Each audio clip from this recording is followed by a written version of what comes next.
என் நெஞ்சில் குடியிருக்கும் திருச்சி பகுதி மக்கள் உங்கள் அனைவருக்கும் என்னுடைய வணக்கம். எல்லாரும் எப்படி இருக்கிறீங்க? காலையில் எல்லாரும் சாப்பிட்டீங்களா? ரொம்ப நேரமா வெயிட் பண்றீங்க போல. இந்த சீக்கிரம் முடிச்சிடுறேன். கேஸ் பிரச்சனையெல்லாம் எப்படி இருக்கு? சரியாயிடுச்சா? சால்வ் ஆயிடுச்சா? கேஸ்லாம் புக் பண்ணீங்கன்னா புக் ஆகுதா? இந்த கேஸ் பிரச்சனையினால எவ்வளவு பிரச்சனைகள், எவ்வளவு டீ கடைகள் மூடிட்டாங்க, எவ்வளவு ஹோட்டல்ஸ் மூடிட்டாங்க, இதனால எவ்வளவு கஷ்டங்கள், எவ்வளவு நஷ்டங்கள். அவங்களாச்சும் கொஞ்சம் உஷாரா இருந்திருந்தாங்கன்னா இந்த கேஸ் தட்டுப்பாடை கொஞ்சம் கண்ட்ரோல் பண்ணிருக்கலாம். இவங்களாச்சும் கொஞ்சம் முன்னெச்சரிக்கையா இருந்திருந்தா அட்லீஸ்ட் நம்ம ஊர்லயாச்சும் இந்த கேஸ் தட்டுப்பாடை கொஞ்சம் கண்ட்ரோல் பண்ணிருக்கலாம். இவங்க 2 பேரும் தான் இதுக்கு காரணம். ஆனா நம்ம ஸ்டாலின் சாரை கேட்டீங்கன்னா நமக்கு அதுக்கும் சம்பந்தமே இல்லையே அப்படின்பாரு. ஆனா அவரு வீட்டுல ஏதாவது ஒரு ரைடுனா, அவரு வீட்டுல ஏதாவது ஒரு பிரச்சனைனா டெல்லிக்கு பறந்து போயிட்டு வருவாரு. இந்த கேஸ் சிலிண்டர் பிரச்சனைக்கு கொஞ்சம் டெல்லிக்கு பறந்து போயிட்டு வரலாம்ல, கொஞ்சம் பிரயோஜனமாச்சு இருக்கும்ல. கேஸ் சிலிண்டருக்கு மானியமா 100 ரூபாய் தருவேன்னு சொன்னீங்களே, என்ன ஆச்சு? கரும்புக்கு ஆதார விலையா 4000 ரூபாய் தருவேன்னு சொன்னீங்களே, என்ன ஆச்சு? இந்த ரேஷன்ல சர்க்கரை 1 கிலோ எக்ஸ்ட்ரா தருவேன்னு சொன்னீங்களே, என்னாச்சு? ரேஷன்ல உளுந்தம்பருப்பு கொடுப்பேன்னு சொன்னீங்களே, என்னாச்சு? நானும் இது எத்தனை வாட்டி ரிப்பீட் பண்றதுன்னு எனக்கு தெரியல. நீட்டை ரத்து செய்வோம்னு சொன்னீங்களே, என்னாச்சு? சோ எதெல்லாம் அவரால் செய்ய முடியாதோ அதையெல்லாம் பொய் வாக்குறுதிகளா கொடுத்து ஏமாத்துறது தான் இவருடைய வேலையே. இப்ப அடுத்த செட் ஆஃப் இந்த பொய் வாக்குறுதிகளை ரெடி பண்ணிட்டாரு. அதனால அவரை மாதிரி நாங்க பொய் வாக்குறுதிகள்லாம் கொடுக்க மாட்டோம். மக்களுடைய தேவைகள் என்னன்னு சரியா புரிஞ்சுக்கிட்டு அதுக்கு ஏத்த மாதிரி தான் நாம செயல்படுவோம். 6 சிலிண்டர்கள் தாய்மார்களுக்கு கட்டணம் இல்லாம அன்னபூர்ணி சூப்பர் 6 திட்டம் சொன்ன மாதிரியே நிறைவேற்றுவோம். கல்யாணம் ஆகி போற நம்ம தங்கைகளுக்கு 1 பவுன் தங்கமும் பட்டு சேலையும் சொன்ன மாதிரியே கொடுப்போம். 60 வயசு வரைக்கும் இருக்கிற குடும்ப தலைவிகளுக்கு மாதந்தோறும் 2500 சொன்ன மாதிரியே கொடுப்போம். என்னுடைய அம்மா, அக்கா, தங்கைகள் எல்லாருமே தமிழ்நாட்டில் எந்த மூலையிலிருந்து எங்க வேணாலும், தமிழ்நாட்டுக்குள்ள எந்த பஸ்ல வேணாலும் ஃப்ரீயா சொன்ன மாதிரியே ஃப்ரீயா போகலாம். கல்வி, ரேஷன், மருத்துவம், குடிநீர், சாலை வசதி, பஸ் போக்குவரத்து, இந்த மாதிரி அடிப்படை விஷயங்கள்ல தான் எங்களுடைய முதல் கவனம் இருக்கும். நான் ஏற்கனவே சொன்னது மாதிரி நிறைய கவர்மெண்ட் ஸ்கூல்ல இந்த டாய்லெட் வசதிகள்லாம் சரியா இல்ல, அதை சரிப்படுத்தணும்னு சொன்னோம். உடனே இதெல்லாம் ஒரு பெரிய விஷயமா அப்படின்ட்டு சில அறிவாளிங்க கேட்டாங்க. அந்த அடிப்படை வசதிகள் இல்லாததுனாலதான் ஒரு 12th ஸ்டாண்டர்ட் படிக்கிற பொண்ணு ஒரு அவசரத்துக்கு ஒரு காட்டு பக்கம் ஒதுங்கினாங்க. என்னாச்சு? இந்த உலகத்தை விட்டே போயிட்டாங்க. அதுக்கு என்ன காரணம்? இந்த மாதிரி அடிப்படை வசதிகள் இல்லாததான் காரணம். அதனால என்னுடைய தாய்மார்களே, உங்களுக்கு பாதுகாப்பு இல்லாத இந்த அடிப்படை வசதிகள் கூட செஞ்சு கொடுக்காத இந்த தீய சக்தி திமுக அரசை என்ன பண்ணலாம்? தூக்கி வீசி அறிவோமா? எதுக்கு இப்ப அங்க இங்க சுத்திக்கிட்டு நம்ம ஊருக்கே வருவோம், நம்ம திருச்சிக்கே வருவோம். இங்க ஒரு மந்திரி இருக்கிறாரு, நகராட்சி துறையில வேலை வாங்கி தரதா சொல்லி கோடிக்கணக்கான பணத்தை லஞ்சமா வாங்கிக்கிட்டு தகுதியானவங்களுக்கு எல்லாம் வேலை வாய்ப்பு கிடைக்காத அளவுக்கு பண்ணிருக்கிறாரு. இதெல்லாம் எவ்வளவு பெரிய ஒரு ஏமாத்து வேலை. அதனால நம்ம தம்பி தங்கைகளே, உங்களுக்கு இந்த வேலை வாய்ப்பை பறிச்ச இந்த ஸ்டாலின் சார் சர்க்காரை என்ன பண்ணலாம்? தூக்கி வீசி எறிவோமா? உங்களுக்கு இந்த பாதுகாப்பு இல்லாத, சட்டம் ஒழுங்கு சரியில்லாத இந்த தீய சக்தி திமுக அரசை என்ன பண்ணலாம்? தூக்கி வீசி எறிவோமா? நகராட்சி துறையில மட்டுமே 1000 கோடிக்கு மேல ஊழல்னா, அப்ப மத்த துறையில எல்லாம் கொஞ்சம் கணக்கு போட்டு பாருங்க, தலையெல்லாம் சுத்தி போயிடும். நான் கொஞ்ச நாளைக்கு முன்னாடி சொல்லியிருந்தேன், இந்த ஸ்டாலின் சார் டாக்ஸ் அப்படின்ட்டு, இந்த ஜிஎஸ்டி மாதிரி எஸ்எஸ்டி, அதை பத்தி அவங்க வாயை திறக்கலைங்க. என்னமோ அவங்களே ஒத்துக்கிட்ட மாதிரி இருக்குது. ஆமா, இப்படி ஒரு டாக்ஸ் இருக்குது அப்படின்னு அவங்களே ஒத்துக்கிட்ட மாதிரி ஆயிடுச்சு.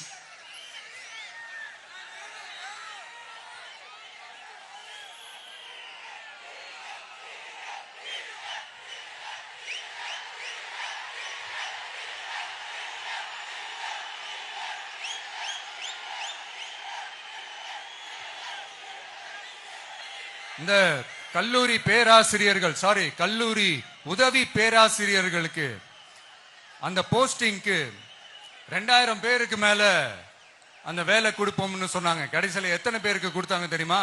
வெறும் 5 பேருக்கு. 2000 எங்க, இந்த 5 எங்க?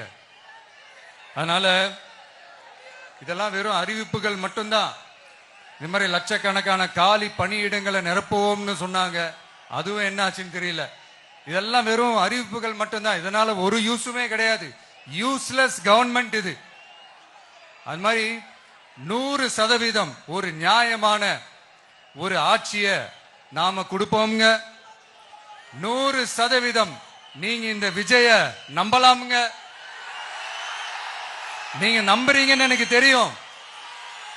அதனாலதான் என்னுடைய சொந்த பந்தங்களாகிய உங்ககிட்ட எனக்கு அந்த உரிமை இருக்கு. எனக்கு ஒரு வாய்ப்பு கொடுங்க, எனக்கு ஒரு சான்ஸ் கொடுங்கன்னு உங்ககிட்ட கேட்காம வேற யாருக்கிட்ட நான் கேட்பேன்? அதனால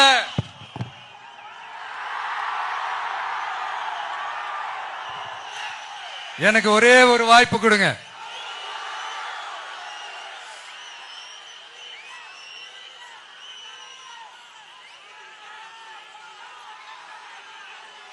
இருந்தாலும் ரொம்ப முக்கியமா ஒண்ணு நீங்க ஆழமா மனசுல வச்சுக்கணும். இந்த எலெக்ஷன்ல திமுக ஏலத்தில் எடுத்திருக்கிற கல்லாப்பெட்டி கூட்டணியோட சேர்ந்து, அப்புறம் நாம ஏற்கனவே சொன்னோமே அந்த மற்றும் பலர் கூட்டணின்னு ஒண்ணு இருக்குல்ல, அவங்களோடும் கள்ள கூட்டணி போட்டுக்கிட்டு எல்லாரும் முன்னா சேர்ந்துகிட்டு நம்மள உங்க விஜய எப்படியெல்லாம் எதிர்க்கிறாங்கன்னு நான் சொல்லிதான் உங்களுக்கு தெரியணும்னு அவசியம் இல்ல. இந்த கரூர் நிகழ்ச்சி சூழ்ச்சின்னு பலர் சொல்றது மாதிரி நம்ம கடைசி படமான ஜனநாயகன்,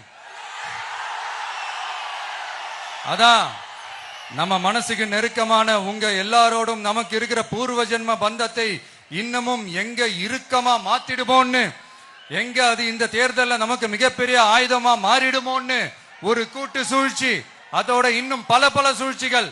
அதனால உங்க மகன், உங்க அண்ணன், உங்க தம்பி, உங்க விஜய் கேட்கிறேன், உங்களுக்காக நீதி கேட்க வந்த எனக்கும் சேர்த்துதான் நீதி வேண்டும். அவங்க கொள்ளையடிக்க இதுவரைக்கும் எப்படி உங்களை ஏமாத்திட்டு இருக்காங்க தெரியுமா? இந்த காங்கிரஸ்ல இருக்கிற சிலரை கையில பணப்பையில போட்டுக்கிட்டு சிறுபான்மை மக்களை ஏமாத்த ஒரு நேரடி பாதி கதர் கூட்டணி, அப்புறம் இந்த மற்றும் பலர் கூட்டணின்னு ஒண்ணு இருக்குல்ல, அதோட டெல்லி ஓனரோட ஒரு கொள்ளைப்புற கள்ள கூட்டணி, அதாவது பாதி காவி கூட்டணி. கொள்கைன்னு ஏமாத்துறாங்க. அதனால இந்த திமுகவையும் நம்பாதீங்க, இந்த பாஜகவையும் நம்பாதீங்க. 2 பேரும் வேற வேற கூட்டணி எல்லாம் கிடையாது, ஒரே கூட்டணி தான். 2 பேரையும் நம்பாதீங்க. இதுல எந்த டவுட்டும் உங்களுக்கு வேணாம். நீங்க திமுகவுக்கு ஓட்டு போட்டாலும் சரி, அந்த மற்றும் பலருக்கு நீங்க ஓட்டு போட்டாலும் சரி, நீங்க யாருக்கு ஓட்டு போடுறதுக்கு சமம்னு நீங்களே புரிஞ்சுக்கோங்க. அதனால இந்த வரப்போற தேர்தல்ல டிவிகேக்கு உங்க சப்போர்ட்டியை கொடுங்க. இன்னும் பல வருஷத்துக்கு தமிழ்நாடு சூப்பரா இருக்கும். அப்புறம் நான் ஒரு விஷயத்த திருப்பி ரிப்பீட் பண்றேன்னு சொல்லி யாரும் தவறா எடுத்துக்க வேணாம். ஏன்னா அது என்னுடைய கடமை. ஒவ்வொரு ஊருக்கும் போய் அதை நான் ரிப்பீட் பண்ண சொல்லியே ஆகணும். ஏப்ரல் 23ஆம் தேதி சும்மா காலங்காத்தால பக்காவா ரெடி ஆயிட்டு ஓட்டர் ஐடி கார்டை கையில எடுத்துக்கிட்டு முதல்ல பூத்துல போய் நின்னு அந்த விசில் சின்னத்துக்கு நேரா இருக்கிற அந்த பட்டனை ஒரு அழுத்துங்க. உங்க வீட்டுல இருக்கிற ஒவ்வொருத்தரையும் அழைச்சிட்டு போங்க. சப்போஸ் வெளியூர்ல இருந்து இங்க திருச்சியில இருக்கீங்கன்னா என்னடா ஊருக்கு போய் ஓட்டு போடணுமேன்ட்டு அசால்ட்டா விட்டுறாதீங்க. இப்பவே அட்வான்ஸ் அவங்களுடைய டிக்கெட்டை புக் பண்ணுங்க. இது ஒரு தலைமுறைக்கான ஒரு தேர்தல், உங்களுக்கான தேர்தல். எவ்வளவு பெரிய வசதியான வாழ்க்கையா இருந்தாலும் எல்லாத்தையும் உதறி தள்ளிட்டு உங்களுக்காக மட்டுமே வந்திருக்கிறேன். உங்களுக்காக நன்றி கடன் செலுத்துறதுக்காக மட்டுமே வந்திருக்கிறேன்.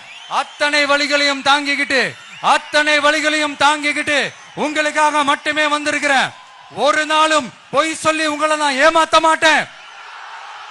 இந்த 4 முனை போட்டி 40 முனை போட்டின்னு எத்தனை முனை போட்டின்னு வந்தாலும் இங்க 2 முனை போட்டி மட்டும்தான். ஒன்னு டிவிகே, இன்னொன்னு டிஎம்கே. மக்கள் விரோத ஆட்சி நடத்துற ஸ்டாலின் சார் வேணுமா, மக்களை நேசிக்கிற விஜய் வேணுமா?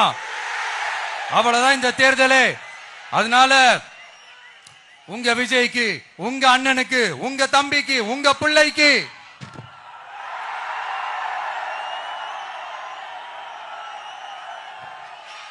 ஒரே ஒரு வாய்ப்பு கொடுங்க. தயவு செஞ்சு விசில் சின்னத்துக்கு ஓட்டு போடுங்க. இது ஒரு விசில் புரட்சி தேர்தலா இருக்கணும். இங்க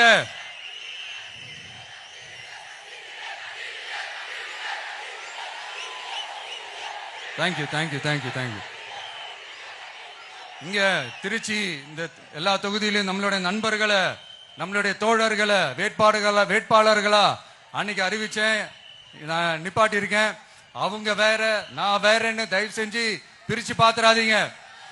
அவங்க எல்லாரையும் வெற்றி பெற செய்யணும்னு உங்க எல்லாரையும் தாழ்மையுடன் நான் கேட்டுக்கிறேன். நான் தன்னந்தனியாளு, நீ ஏளனமா பாரு. கொஞ்சம் நவுந்தனா இங்க 8 கோடி பேரு. மிரல போது ஸ்டேட்டு எங்க விசில் சத்தம் கேட்டு. நல்லவங்க வாழ நீ விசிலு கடி ஓட்ட.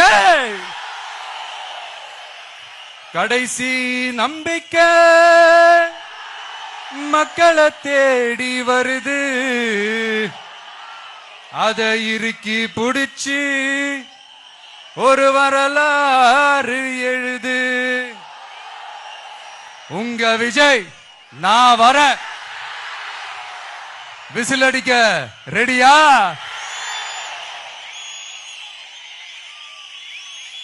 கான்பிடண்டா இருங்க. நல்லதே நடக்கும்.